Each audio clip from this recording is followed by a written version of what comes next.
آيات قرآن أو كجرتا في سورة أنعام وإله إليه وما من دابة في الأرض ولا طائر يطير بجناحيه إلا من أمثالكم تاسنا وحي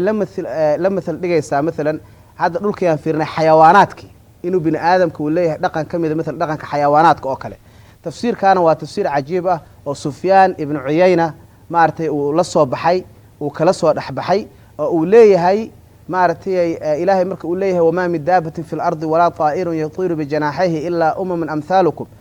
wuxuu leeyahay tafsiir badan culimada galiyeen baa jirta oo ay nagala mid yihiin mesela xaq abuuritaanka iyo maartay geerida iyo maartay rizqiga iyo laakiin tafsiirka oo cajiibka ah ibn al-qayyimna uu leeyahay waa tafsiir aad u cajiib waxa weeyaan in la yiraahdo xagga khalqiga nagala mid ma aha ee waxay nagala mid yihiin xagga khuluqa xagga dabeecadda iyo dhaqanka xooluhu nagala mid yihiin saa ogeed xoolaha waxa kamid ah bini aadam dhaqanka geela oo kale leh geela dhaqashadiisu mar walba waa dheef mar aad caana ka cabto maraa cad ka cunto maraa isaga dhamaartay xoog aad ka dhigato aad ku rarato ama meel dheer aad gaari kana ku gaarto waaga hore dadku gaadiid ku ahaayo kale mesela mar walba dhaqashadiisu geeyaas waa dheef bin aadamka waxa kamid ah mid mar walba inaad la dhaqanto ay dheef kugu jirto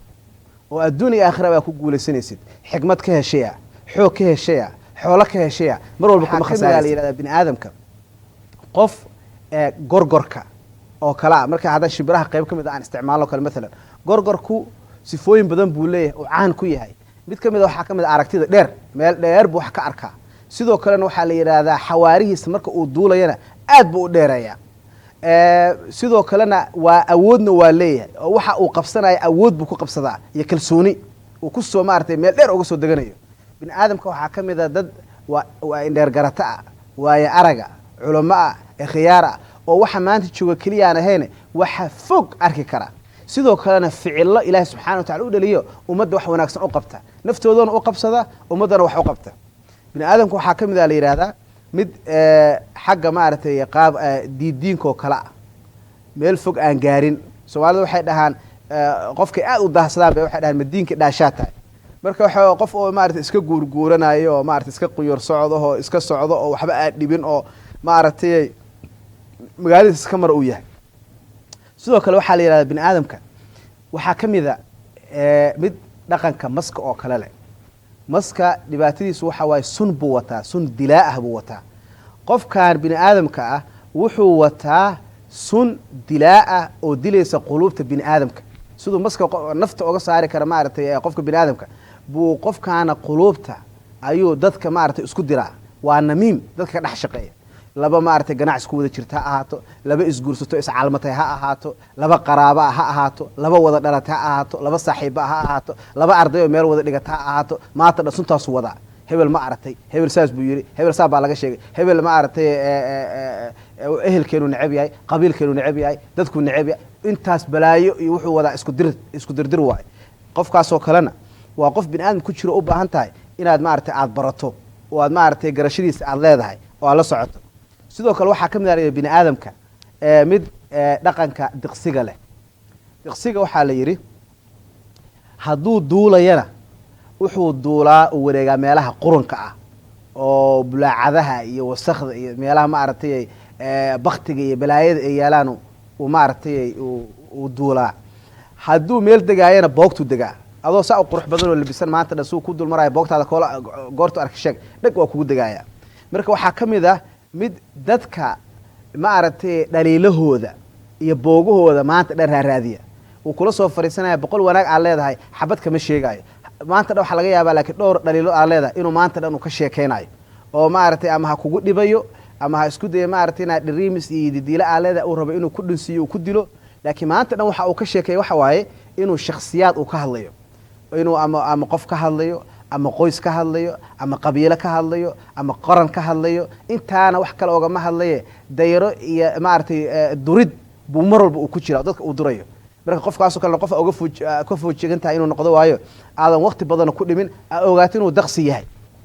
dantaadana marka aad ka raacato sidoo kale waxaa jira mid cagsigiisa oo ah bini aadamka oo kamid ah oo shinnida oo kala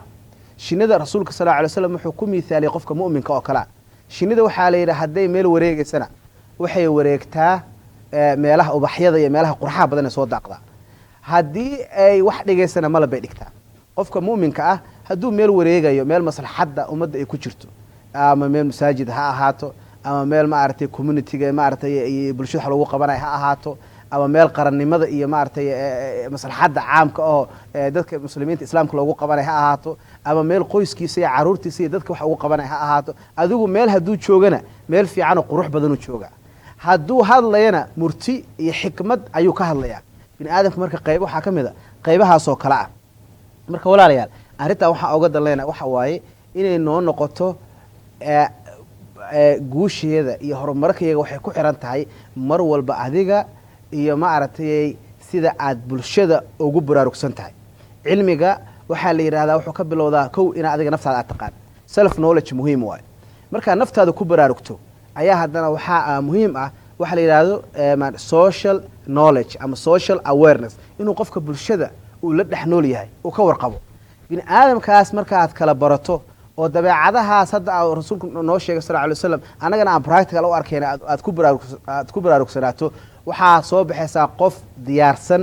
oo maaragtay ku baraarugsan dabeel walba oo kugu imaatana dulqaadkeedaa leedahay dad walba oo kugu imaadana dulqaadkeedaa u leedahay wax markaa sidii maaragtay geed yar oo caato marba dhinacii la rabo loo celin kara mateed qof markaa fiishan leh oo aragti leh oo meel raba inuu gaaro oo aragtidaasna dadkii uu kala kaashan lahaa dadka ka yaqaan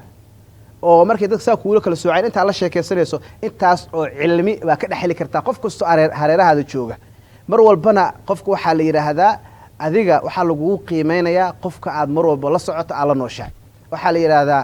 itus qofka aad saaxiibka tahay anaa ku tusaya waxa aad tahay maanta intaasaa kusoo koobaynaa murtidii